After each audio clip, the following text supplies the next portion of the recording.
ಕೇವಲ ರಾಮರ ಅಸ್ತಿತ್ವಕ್ಕೆ ಮಾತ್ರ ಅಲ್ಲಪ್ಪ, ಇಡೀ ರಾಮರ ವಂಶ ವೃಕ್ಷದ ಅಸ್ತಿತ್ವಕ್ಕೆ ಕೊಡಬಲ್ಲೆ ಸಾಕ್ಷಿ ನಾನು ಅಂತ ನಮ್ಮ ಮಕ್ಕಳ ಬಾಯಿಂದ ಬರಬೇಕು. ರಾಮರ ದಯೆಯಿಂದ ನಮ್ಮ ಮಕ್ಕಳು ಹೇಳಬೇಕು. ಮೊದಲಿಗೆ ಬಂದದ್ದು ಶ್ರೀಹರಿ,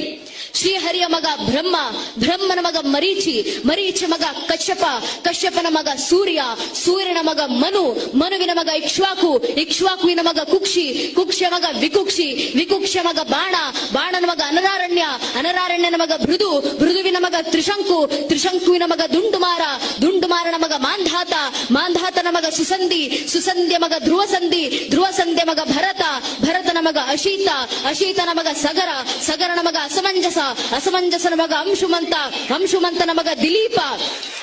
ದಿಲೀಪನ ಮಗ ಭಗೀರಥ,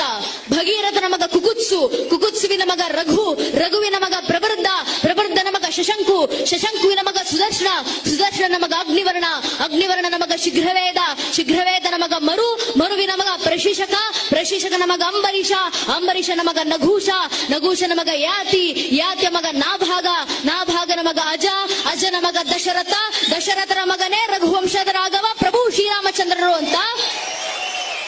ಹೇಳುವ ಮಟ್ಟಕ್ಕೆ ನಮ್ಮ ಹಿಂದೂ ಮನೆಯ ಒಂದೊಂದು ಹಿಂದೂ ಮಗುವಿನಲ್ಲೂ ರಾಮರ ಭಕ್ತಿ ಬಂದ್ರೆ ಸಾಕು ನನ್ನ ನೆಚ್ಚಿನ ಬಂಧುಗಳೇ. ಇದೇ ಧರ್ಮ ಜಾಗೃತಿ, ಇದೇ ಧರ್ಮ ರಕ್ಷಣೆ.